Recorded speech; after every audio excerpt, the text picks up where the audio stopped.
This is Marcus Richardson, President and CEO of Rich Group Financial. We look forward to working with you and helping serve you in the financial service arena. So, what that really means is we're going to be able to help you with life insurance for your mortgage protection, make sure that's taken care of when you pass. We're also going to be able to help you for your final expenses to make sure your burial and things like that are taken care of. We also are able to help you with retirement. So, if you're losing money in the market and you want to stop losing money, you don't want to keep losing money, we can help you with that. And we also can help you with Medicare. So if you want to make sure you got all that taken care of, please reach out to Rich Group Financial. You can find us at richgroupfinancial.com, or you can also send us an email at richgroup28@gmail.com. And we'd love to serve you and help you and bring you into the family.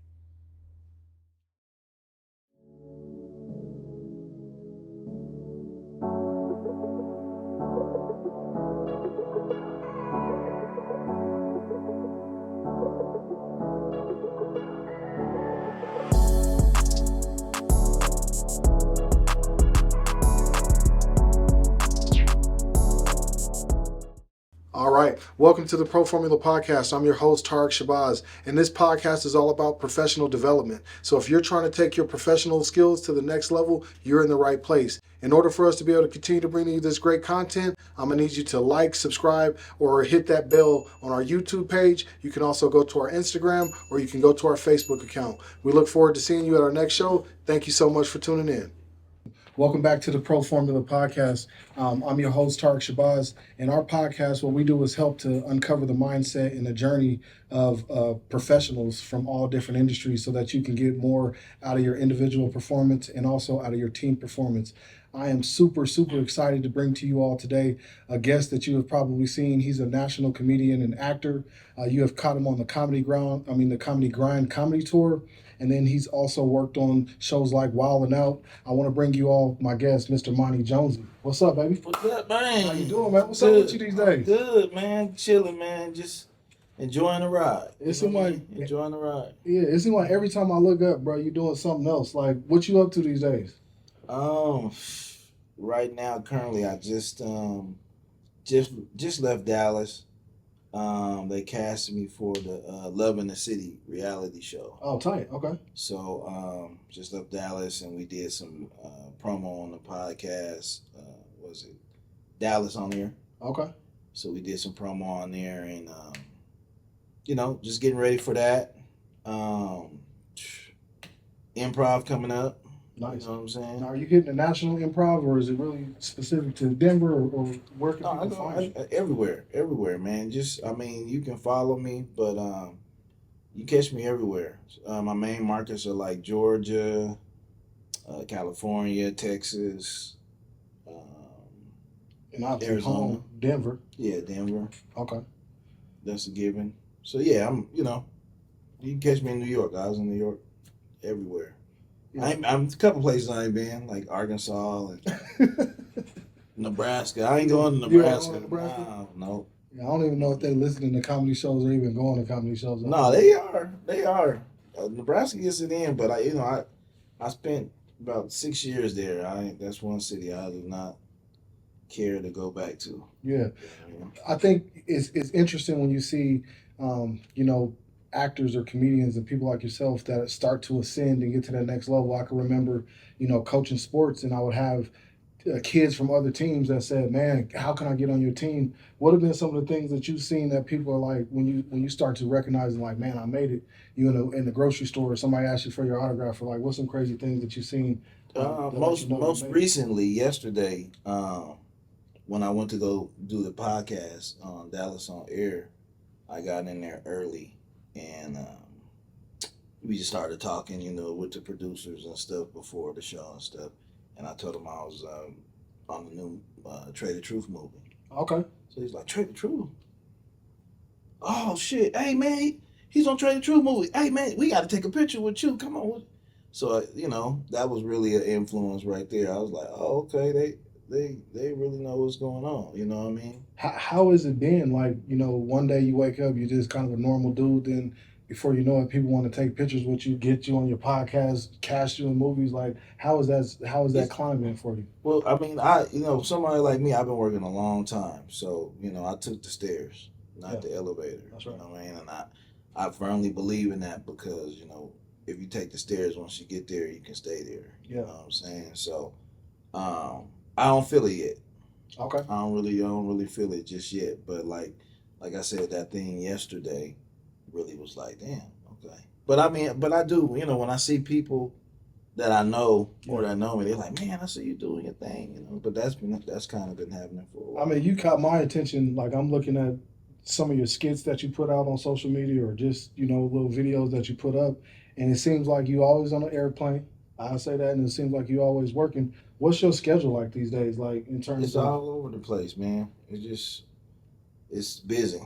It's busy. There was times where it'd be busy, then it's slow, and now it's pretty fucking pretty steady. yeah. It's What pretty fucking busy. what kind of flow do you prefer, or what kind of flow do you prefer? Do you like it when you're super busy, or do you prefer a little bit of breaks in between, or Well, what's your style like? man, when I was in a relationship, it was a little like in the back of your mind, like it bothered me because you're always trying to get back to your girl and stuff like that. Recently, shit, I just been going. You know what I mean? My kids is grown, so I'm just going with the ride. You know what I mean? Yeah. But shoot, if it's worth it, it's worth it. You know what I mean? Yeah. So I ain't doing no bullshit no more. yeah, But, but yeah. when you're talking about like the type of shows that you want to be on and the type of work that you want to do, like what does that look like? Where is your place of like, man, right now this is the place I want to be. These are the type of genres or type of venues that I want to be in. What does that look like, and what's some of your goals right now? Shoot, I'm acting. Like I'm really full throttle. Really trying to just get deep into the acting thing. That's like my true passion. Is acting. Yeah. You So know the what I mean? comedy is kind of what got you Yeah, in the it's a door. foundation. It got me going. It got my name out there. But like I've been acting since first grade. Okay. Yeah, you know what I mean? And so like the comedy, I never expected to be a comedian at all. It just kind of happened later in life, and but I love it. You know what I mean? And they kind of go hand in hand. I can You see know what I that. mean? But it's different. You know what I'm saying? It's still two different things. So acting is really the main push. TV, um, and I think that's just the way to really get out there because there's a lot of great fucking comedians that have been doing it for 30 years, hilarious, and you never know who they are. Just because they work in the circuit I, of comedy. I don't want to go over any of my material right now, but one of my bucket list items for life is to get on stage and do a little comedy skit. Like for real, We that's need to hurry up, that's man. something, that's something I want to do. Like, talk to me about the courage and mindset that it takes when you getting up there on that stage and you trying to crack a joke. And our people of all people, that like you need to bring the funny, man, in order for them because they ain't just gonna Right. laugh no halfway. Talk about that mindset and the courage that it takes to get up there and get on that stage. Well, black people, man, when they come to a comedy show, they come to see if you can make them laugh. Yeah. A lot of other people come to laugh. Okay. So, you know, I don't know if y'all caught that real quick. He's saying yeah, black people come, you bet they want you got to make them laugh. Other people right, come and they expect to laugh. right. So it's a whole They different. come to laugh. You Yeah. know what I'm saying? So, um, you know, just far as doing it, that's the hardest part. That's the hardest part of the comedy is actually getting up there and doing it. Like I was terrified my whole life. Like I could never just get up there. I gotta make people laugh. Like, and then I kind of warmed up to it. Did my first show and I was just promoting and stuff. And then I started trying to host and stuff. And then once I did it, I did that first show at the Improv, and they laughed. I was like, oh, Yeah. you know what I mean? It's like a breakthrough. You know what I mean? And then the people that love it, you catch that bug, Yeah. and then it's a wrap. Ain't nothing You know? like going to a comedy show, bro. I'll pick a comedy show. I don't know if concert comedy show, they like hand in hand for me. I love both of them. But I'm always like, just, I love when I go to a comedy show and I can see that how much prep goes into getting on the show and rocking a good comedy show. Are you like rehearsing this? Is some of this just freestyle? Is it a combination of both? Talk to us a little bit about that. It is a lot of prep. It's years of tweaking your set, turning it, and then knowing your set, and then knowing and being comfortable going off and doing some ad lib stuff and all that stuff. I remember before I started doing comedy, I was infatuated with it. So I was going down to the improv. I was catching everybody, like going down there. I loved it. You know what I mean? It leave you. And my favorite comedians was like people who would, at the end of the day, would leave you feeling good when you left. Yeah. You know what I mean? So like Bruce was one of them. When I was going, I was like, okay, he really made me feel good, this and that. You know what I'm saying? I'm glad you brought that up because I really forgot about that feeling. Yeah. You know, because it was just like I was a fan. I was just a fan. Um, and you know, just doing it. The preparation is just every day going, trying your stuff, starting with 5 minutes, adding jokes, seeing what works here, seeing what works with different crowds, being able to read your crowd, knowing where you're at, your demographics, knowing what's going on in their city around there, and being able to adjust but still be true to yourself. You know what I mean? And then once you really master it, it's really easy because you just being yourself. Yeah, I think it's pretty cool because when I look at comedians and I'm thinking about the content of the show, it seems like they're always up on the current events, bro. Like, Gotta are be. y'all watching news like all day long just so that Gotta you be. can You stay gotta. up on what's hot? Yeah, you gotta be knowledgeable. You know what I mean? Like Joe Torre, talking with him one time, he was just like, man, you just gotta know as much information as you can. You gotta be able to start a conversation with anybody about anything, and that's gonna make you a better comedian. You know what I'm saying? Because a lot of people, especially in being national, you might be funny in your neighborhood because you're like, yeah, we got Easy Market and what they will, and then you They go, know, them yeah, you landmarks go, that's to that city. right. Then you get out of town, they don't know what the fuck Easy Market is or none of the shit you're talking about. You know what I mean? So that's the difference in that. But it's so many levels to that. That's being able to travel. But like once you really get there, the people that like you gonna follow you. Yeah. You know what I'm saying? And then you just be true to yourself and do what you do. You know what I mean? So just talk to us a little bit about like, okay, I'm an aspiring entrepreneur. I'm an aspiring comedian. How do you start getting that buzz where you're hot in your city, but then like somebody in Dallas or somebody from a whole different region, like talk to me about that process. Is it an agent that you're working with that helps you, or a manager, or Man, is it it's the just you? hustle, man. It's just the hustle, man. It's different for everybody. Everybody got their own journey, their own path, and like I'm really starting to see that now with me, just because it's going to different places now with this movie, with the acting, and reality show and stuff like that. When it's all said and done, my story is going to be unique to me. You know what I'm saying? Yeah. It ain't. There's nobody I can be like, yeah, oh yeah, Martin, he did what there'll be stuff along the line that were the same, but really everybody's story is different. Yeah. You know what I'm saying? Yeah. Mm-hmm. Thinking about that story and just like my father was like huge on comedy, and he's a Red Fox kind of dude and a Richard Pryor kind of guy. When you was growing up, who was some of the comedians that you fell in love with and that you just used to crack Shit, up? Eddie Murphy, loved Eddie Murphy, all the movies. You know what I'm saying?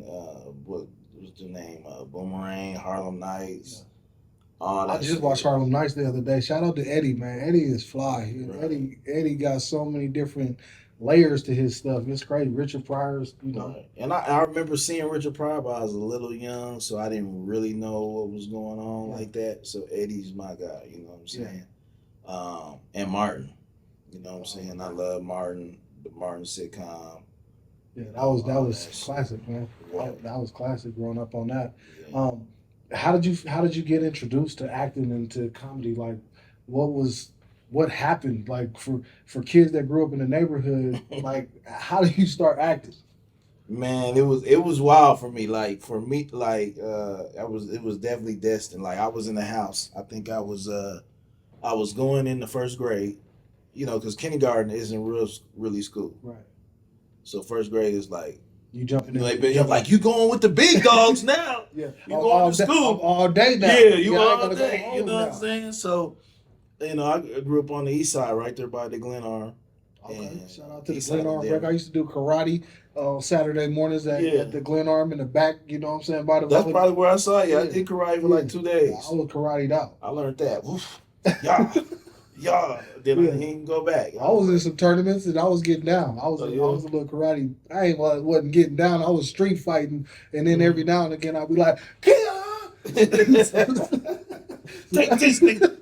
So it made me feel like I was doing some karate, man, back in the day. But anyway, so you grew up on the 5 Points, and for y'all that may not know it, that's like a historically predominantly black neighborhood in Denver, Colorado. So used to be. Yeah, it is now, gentrification. Some gentrification and got it. But back then, when we grew up, that was where black people lived. Right. So in Denver, it was historical jazz area. They called it the believe it or not, they used to call the 5 Points the Renaissance of the West. Right. That was the Harlem Renaissance was at the 5 Points, and that was the Western, our place. So was it like classes that you was getting into and all that to get started? So how I started, man, is a long story. But I'll cut it kind of short. But my mom, she let me go outside for the first time. And I go outside immediately, because I guess there was kids outside. There was like a group of kids. I went next door. Everybody's like crowding around like, oh. So, I was really bold. I had like a Heathcliff attitude. The world hadn't got a hold of me, so I wasn't scared of shit, like that. So I busted, what are y'all doing? Let me do it. So I grabbed like the little aerosol can. They're like, all right, dude. I was aggressive. I didn't know no better. You know what I'm saying? So I'm like, I'm trying to throw it on the edge of the step. And, I threw it. Oh, no, let me do. I'm like, no, I got it. So finally I get it and boom, I bust it. Psst, and it maces all the kids there. It's about 8 to 10 of us. Wow. And because I was the closest that threw it, like it got me the worst. Like it maced me. I ran next door like, Mom, my eye is burning. I don't know what's going on. So that she ran some water over it, and then she ran me down to the hospital and shit. I'm terrified. I don't know what's going on. It finally stops burning.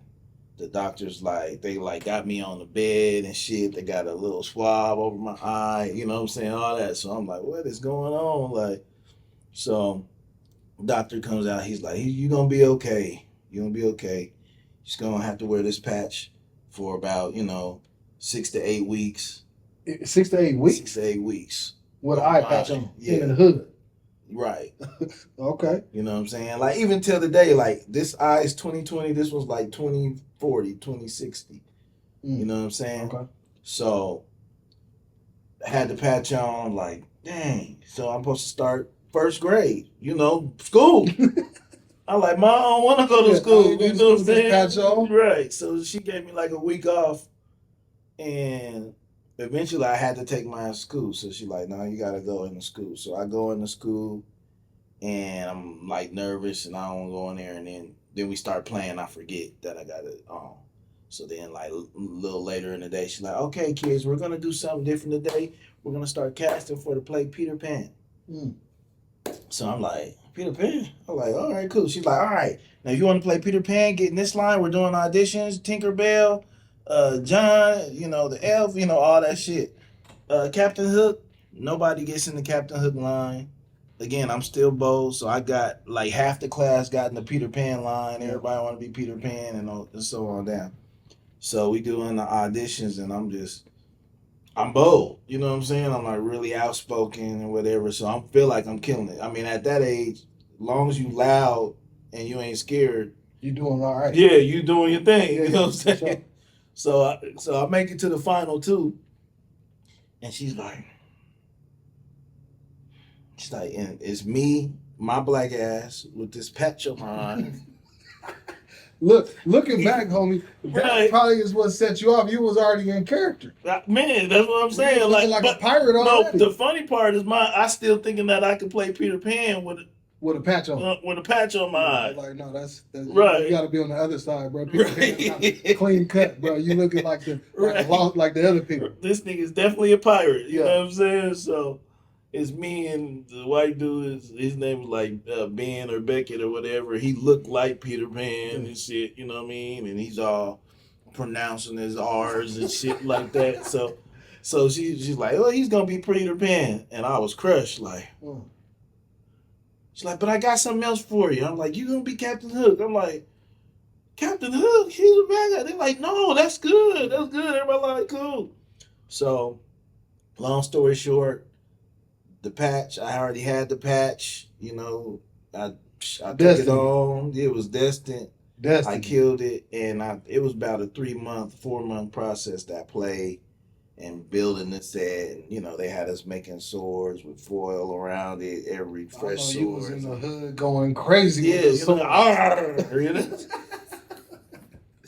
And you know, just thinking back, like as a kid, like you know, adults we nice to kids. So even if I suck, we'd be like, "You're doing so good. You're so cute." But it went to my head. I was like, "Yeah, I did that." You know what I'm saying? But I really think I kind of did. But I ended up being Captain Hook. After the play was over, I was still wearing my patch and shit. Like, and I cried. Still need to wear the patch? No. So you just wearing it? I had been done. It's part of your outfit. Yeah, I had been done. I didn't have to wear it no more. But I was like, I remember when I took it off. I was like, I wanted to wear it. My eye was kind of hurting, but yeah, I cried because I wanted to leave it on. You know what I'm saying? That type of thing. When I was a kid, man, Peter Pan was my favorite. I'm gonna be honest. It was Peter Pan and Aladdin, and I like Peter Pan because Peter Pan had girlfriends.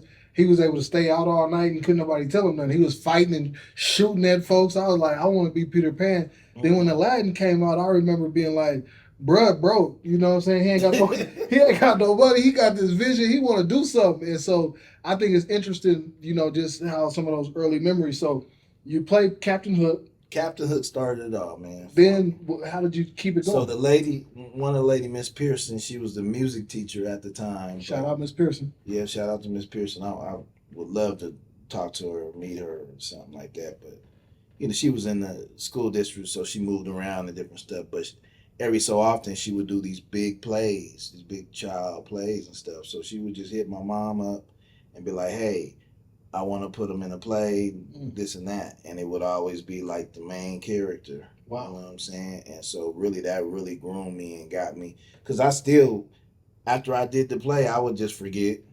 You know what I mean? A month later, I'd be on something totally different. Yeah, you know what I'm saying? But every so often, every year or every couple of years, it would remind me, oh, yeah, I do this. You know what I'm saying? Now, talk to me, because like I know your neighborhood. I grew up kind of around there as well. I ain't seen a whole bunch of actors, but I seen a whole bunch of folks on that basketball court, on that football field. Was that you? Was you hooping and doing all that? And I did, but it was funny because it was like a parallel, like when I was about 11, where I was playing for Prince Hall. I was starting tailback, and then we was practicing at City Park, and then Miss Pearson called, and she had me playing the lead role in I was Bodie in the Rainforest right there at the museum. Okay. So I would leave practice and go right there across the street. Right there. You know what I'm saying? Yep. So I was kind of doing them both. And then, you know, like the cats from the hood, like, oh, look at the little actor nigga. Go on, Bodie. You know what I'm saying? Shit like that. But it was grooming me, man. It was, you know what I'm saying? Just for whatever a brother do. What was some of your like early talent that you had as an actor or even as a comedian? Was you the little kid always cracking jokes, or like what was some of the talent that you knew that you had inside of you? Was it your ability to memorize lines and parts or get in the character? Like what was I just wasn't scared. You know what I'm saying? Just because when you start something in first grade, you just, I never was scared to do it. You know what I'm saying? Just put in the work. Julius Caesar and Julius Caesar, you know what I mean? Learned the lines. Just wasn't scared to do it. I was just like, yeah, that's what I do. My job, man, I have a luxury like sitting down with top professionals like yourself, and one of the distinguishing qualities that they all have is they got courage, bro. They just are like, I'll put myself out there, and I'm gonna try it, and it may not crack. when you so let's just talk a little bit about you as a student real quick before we get into where you are today. So like, were you a good student as a kid? Did you get good grades? Yeah, I was good until I started liking girls. Girls, I I was got you like too. I was a like A student. Well, I was sitting in front. She'd be like, "I'm at 4, 6." You know what I mean? Yeah. Like I was in the challenge class. Um, what was it? Third grade. They moved me to the challenge class, and it was right at Columbine, and the challenge class was different. It was like college. They had us set up like college style classes, and then they had us. It was like fuck English and math and all that. Well, no, not math, but they were like forget Social all that. studies and Yeah, all that. They was we like gonna get you some languages. skills. They like the math was like algebra, geometry. You know, this is third grade and on up.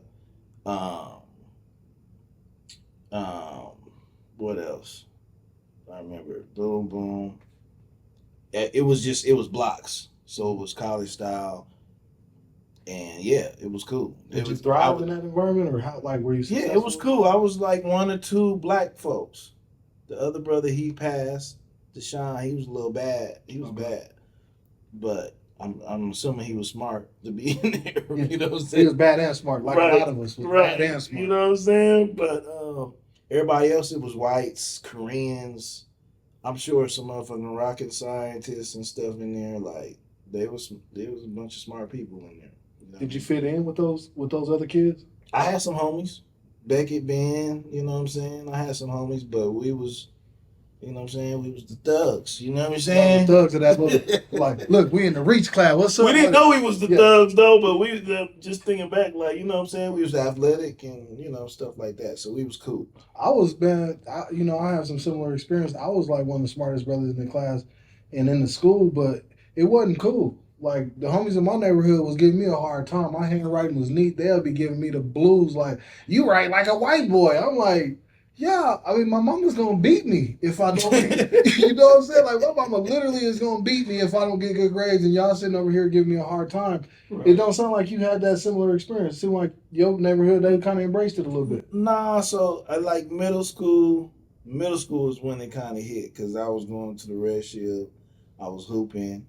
I always got playing football. You know, there was always jokes and stuff like that, but I ain't take it like that. But like in middle school, I believe like my seventh grade year, like I really kind of looked around like these cats is weird. I don't even want to do this no more. You know, I stopped. I quit. Acting or sports? Acting. Quit acting. In seventh grade, you stopped. Yeah, I was the one like one of the first blacks that was in the School of Arts when it was in Cole. Okay. And I was in theater, and I did a year, but it really started to just lose my. I didn't want to do it no more. Yeah. I quit. You know what I'm saying? I wanted to be normal. I remember thinking that exact thing. Like, man, I just want to be normal. You know what I'm saying? Looking back on that, like, did that slow your progress? Absolutely. I wish I wouldn't have. You know what I mean? When I stopped acting in seventh grade, I didn't act until I was damn near 30. All right, thank you all for joining the show. Just a quick reminder, if you like the content that you're receiving and you want to help us out, we really would appreciate that. If you want to help, you can go to our Cash App, which is $the Pro Formula, or you can go to our Patreon account, which is patreon.com/the Pro Formula. Thank you so much. Your support means the world to us. Yeah. Hold on. So you stop acting in the seventh grade, then fast forward to 30 years old, you pick it back up. How? Yeah. I mean, it was just always something in the back of your mind where you'd be like, man, if I could do, I should have never did this. I should have. But what was the opportunity? I just started doing my homeboy. We just started doing videos on YouTube, little skits, little comedy skits. Oh, okay. And I did a comedy skit, and then we did it, and I posted it. Went to sleep, woke up, and it had like thousands of views and stuff. And caught that bug, and then that's where I started, like just doing skits, and I did like 30 skits in like a short amount of time, and got like, and this was before like Country Wayne and all that, so I had like couple million views. So you like a little YouTube YouTube getting it cracking, Right. got going. And I need to get in that damn account. It's on there. Y'all can check it out. Monie Jonezy on YouTube. It's a bunch of little So you said dorky, that crazy shit. Yeah, crazy ass shit. I ain't even proud of it no more. But yeah, did that, and then I got into plays, started doing gospel plays. Type. Did the gospel play, and then we did it, and I'm like, okay, that was fun. Now what's next? And like, yeah, the play's over, bro. Right. You know what I'm saying? Yeah, the play's done. So then I got with the writer of that one, and then we wrote one together. You helped collaborate on the writing? Yeah, we co-wrote one, okay. and then I starred in it. Okay. And then I wrote my own. Nice. And I wrote. I think I got about 3 plays that I wrote. That you wrote? Yeah, and directed. Okay. So so for a short time in there, I was like the Tyler Perry of Denver. Okay. Type thing. Plays is dope. Gospel plays, whatever. And then from there, then I started doing the stand-up comedy. Okay. When you were like getting to that point where you like, okay, I'm falling back into love with this, did you blow right away, or what was your breakthrough moment that you had where you like, man, I'm on the scene again? Man, the skits was pretty dope. Like I really everybody took to it. You know what I mean? It was before its time. Like I said, it was before Country Wayne. Probably something I should have stuck with again. You know what I'm saying? But the whole city was fucking with it. You know what I'm saying? People was coming up and I want to be a part of your skit. This and that. You know what I'm saying? And all that stuff. I teamed up with Colorado. Yeah, man. Colorado. Shout out to my boy Marcus. Squirrel. What's happening? Yeah. Squirrel was good. So Squirrel was shooting them and putting them on the Colorado page and shit like that. So they was, you know what I mean? So, you fucking with Colorado, especially during that time. Hey, man, that Colorado boy, you hit the club, you'll feel like I'm a real superstar. You done got on his little page. Right. You know what I'm saying? So that really took off. So that really caught the buzz. And I'm just like, been going ever since, you know what I mean? To the plays. Like I said, I did it from 1st grade to 7th grade. Yeah. Like on a large scale. So once I started doing the plays, that shit was secondhand. I got serious about it. Went to Colorado Film School. Oh, nice. You know what I mean? And actually went in to school about it. Yeah. You in your 30s, still going back getting that information. Right. I think it's important. Like for those people that's trying to get to the next level, y'all, knowledge never stops. This brother didn't stop because he got put on a little bit. He's kept digging into his bag and kept getting into his bag, and ultimately it's turned it into what it is. That's dope. Mm-hmm. Real quick, I want to just talk a little bit about some of the current projects. Like, bro, I know about I saw the trailer. You sent me the trailer, man. I was cracking up. The clip. Or the little clip, my bad, for the movie Soul. Right. That's with Trey the Truth. How did you get connected with Trey, and how did, like, talk to us about how the movie, a little bit about the role that you play, and what can people expect when that drops? Shoot, it was really, like, again, it was one of the moments that was just destined. I have been working with Little Books, Little Films, and I did three films with them. The last film, he hired a celebrity videographer, Philly. Okay. Philly Flyboy. He shoots everybody in the business. T.I.'s cameraman, Trey the Truth's cameraman. Okay. And so on set, shit, we just hit it off. We just vibe, you know what I'm saying? And shit, he put me on the next project they had going. You know what I mean? So I went out there and killed it. Tell us a little bit about the character that you play. I'm Officer Justice. He's a crooked police officer, not the crookedest one, but you said it's so more crooked than Officer Justice, right? But he got his little crookedness going. Right. You know what I'm saying? He'll turn up. You know what I mean? Think he's pretty smart and on point. You know what I mean? He's but you just gotta see it. You gotta see that movie. It's called Soul. It'll be coming out soon. You won't have to look too far. Yeah, I'm sure that you'll be like, oh, okay, that's it. Just kind of on a streaming platforms. Yeah, type streaming platform. We did the premiere 2 weeks ago in Houston. Oh, tight. During Trade Day weekend. Yeah, shout out to Trade Truth, bro. That's dope. Yeah. Then I know you're on this the Comedy Grind tour. That's kind of your project, right? Yeah. I'm co-CEO with Boomerang, Okay. comedian Boomerang. We came up with the Comedy Grind. Just it's our brand, you know what I'm saying? And you know, sometimes we do like a duo thing on stage, like a he said, he said, she said type thing. Yeah. But we still independent comedians and stuff. Just work together, hold each other down. You know what I'm saying, and working it through. You know what I mean? So like, let's say that you know, when you're doing these shows and doing the Comedy Grind tour, is this a tour that you all are putting together, or are you all just jumping in on other shows that are kind of going in? What's that business model? No, so it's not like, you know, the people use that tour thing real. It's real tricky. You know what I'm saying? So, I definitely am touring, but I've been touring for about 4 years. You know what I'm saying? But like, you know, back in the day, like when the Temptations, like, oh, the Temptations is touring. It was on the bus. You know what I'm saying? So it's not that type of tour yet. You know what I'm saying? Okay. But it is the Comedy Grind tour, and we do go everywhere. You know what I'm saying? And it's just get in where you fit in. It depends on the project. You know, like I produce my own comedy show in Atlanta. Nice. And of course in Denver.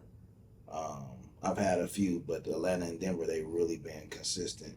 Yeah, I really, you know, my goal and dream with this is I want to be a consultant and a coach, you know, for organizations to help bring more leadership and help to, you know, get that team kind of thing building. And so I'm constantly working on trying to get my coaching piece together. My dream is to like be at Ball Arena downtown, man, and pack that joint out, and people coming up to me crying like, "Tark, you helped save my company, man," or "I'm such a better leader." Like, what are some of the things that you aspire to do with your career in acting and in comedy? Man, I want to be able to just I want to create wealth just for my family, my legacy. You know, I want years from now when I pass, my family be like, "Nah, Monie put us on," you know, that type of thing. But I want to be a household name. You know what I mean? Do you have like venue, like a certain venue? Like I know back in the day, everybody was like, "I want to work the Apollo, man. I want to be at the Done Apollo." Done the Apollo. Yeah, this man done everything. Done the Apollo. What's some other venues that you like? One day I'm gonna get up in there, man. I'm gonna rock that house. The Stardome. I was supposed to do the Stardome, and then Spirit. Don't fly Spirit. Don't fly Spirit. No. Section 8 airlines. That's the Section 8. I know they ain't got no room. I'd be like, I've taken one flight, one Spirit, because this ticket was like $66. What you thought I was gonna pass that up? But it was so close. I was like, oh my God. And that flight to Florida was not nice. Yeah. But I'll take your advice though. Yeah, man. Not on some important stuff, but so the Stardome is Stardome. And what is a household name? Like you said, I want to be a household name. What does that mean to you? That means, you know what I'm saying? Like when we can go in any house and anywhere, and they be like, Kevin Hart, Kevin Hart, you know, that type of thing. Yeah, you know what I mean, that's what's up. How far close are you to that? Right. I'm pretty far. Okay. I don't know. I mean, Kevin Hart, crazy. Right. But I can honestly say like right now, I enjoy where I'm at. I enjoy what I'm doing. I love it. So if that big project comes that does that, I'm gonna be with it. If it don't, I'm still enjoying and really love what the hell I'm doing. Yeah. You know what I'm saying? Love the skin that you you're right. But I think I got some shit coming up there. I got my own show coming. It's gonna be on BET. What? Yeah. Okay. So it's looking up. Yeah, you on your way. Yeah. I know I seen you at the Soul Train Awards, the BT Awards in there showing. Which one was you up in there showing out? Was that the Soul Train? Soul Train. Okay, he got some dancing. Monie Jonezy used to be a dancer, y'all. I don't know if y'all know that. I don't know if y'all know that or not, but Monie up in there showing out. I'm putting it up on my social media, y'all. Y'all got to check bro out. He over there right for real. You know, I did that bird so good. They had to play it on TV. Hey, bro, I made it look cool. It was cool. I could see Morris Day watching like Morris Day. Nah, make sure he put on there. Yeah, I think I might have did it better than Morris. I don't know. Morris is More masculine. Yeah, I'll take that. I give you Can that. I get that? You got that. Because I was like, Because you swole. You know what I'm saying? Y'all can't see this man. This man I was like, muscles is bulge. Muscles is bulging. He got his muscles on. hallelujah. And then my partner Boomerang, she did like this. She like, Yeah. she birded like Alpha One. I was like, I ain't never did the bird before. That was natural. Hey, that's what's up. What advice do you have for like new creators, new creatives, people that's trying to break through? It's been a grind, y'all. If y'all heard this man, he got back into it after 30 years old. He went back to school, got that rocking. He's been on the tour for the last 3 years. This ain't just something that happens overnight. For somebody that ain't popped yet, ain't had that breakthrough moment, like what's your advice to them? Man, first of all, just be in it for the right thing. And then, you got to have your own vision. What's the right thing? Like your why. Okay. Whatever your why is. If you into something, I've seen some stuff on like Snoop say, or Ice Cube said, if you ain't ready to do something for free for 5 years, you probably don't need to do it. That was what I'm saying. When Ice Cube said that, I was like, "What?" He said, "If you ain't willing to do something for 5 years for free, you don't want it." Right. Okay. And it hit home because like I people be like, keep going. I be like, motherfucker, I am. I love this shit. What are you talking about? Yeah, I'm gonna keep going. Yeah. Like this is me. This is what I do. You know what I'm saying? So, and then just your vision. You know what you want and stick to it because even if you come along, you find all these people that want to say they want to help, and then switch your shit up. Like do it the way that you want to do it because it may take longer. Yeah. They be like, no, you need to do it like this. This is gonna get you here. Well, I mean that ain't how you want to do it. Yeah. You know what I'm saying? So you gotta. And I've had situations, we don't have time to get on that, but we're time and time over again, you just got to know yourself, know what you want, and go. Because there's going to be people that say, nah, that you think are in a higher position than you, and like, nah, don't do it like that. And then you do it like that. And you know what I'm saying? Like, I was like, man, you don't need to do this, you don't need to do that. Like, dude, I probably wouldn't even do it if I wasn't doing that. Yeah. You feel what I'm saying? I do. Yeah. So you really got to just stick to your guns, know what you want, and be determined, and it'll happen, man. I promise you. Yeah. Well, last thing I want to get into is like, what's your daily routine look like? Nah, just working out, man. Working on your craft, working on some skits, social media, that type of thing. You know what I'm saying? Yeah. This last segment, man, I call it End the Debate. And I don't know if I need to change the name because everybody think I'm saying end the debate, but it's called End It. I want us to end the debate right now, all right? Okay. So just a quick rapid fire, couple questions for you. Mm-hmm. Martin Lawrence or Chris Tucker? Man, you don't, because I know some of these people personally, man. Martin Lawrence or like, Chris Tucker? Homie. Like, we talking about they professional? Yeah, like who influenced you more? Martin. Martin was more of an influence. Mm-hmm. You more of a gangster movie or you like comedies? I don't know. That's a hard one. I like black film. Okay. Yeah, I like black film. Notice he ain't answered the question. That's cold. All right, 90s R&B or 90s hip hop? 90s R&B. Come on now, you got to know that 90s R&B was speaking on a whole different level. Mm-hmm. All right, if you had a vacation option, is it a beach resort or city lights? Probably beach resort. Beach resort. Mm-hmm. Okay, you took me for a city cat. All right, I've been to the cities and stuff. It's cool, but that beach resort is dope. Yeah. All right, night in or night out? What you mean? Like, if you had a free night, would you rather get out there on the town and go kick it, or would you rather do something in the house? Oh, I'm staying in. You staying in? Mm-hmm. I'm always getting out. Yeah, you know what I mean? But if I'm not out working, you ain't gonna see me. If you see me, I got something going on.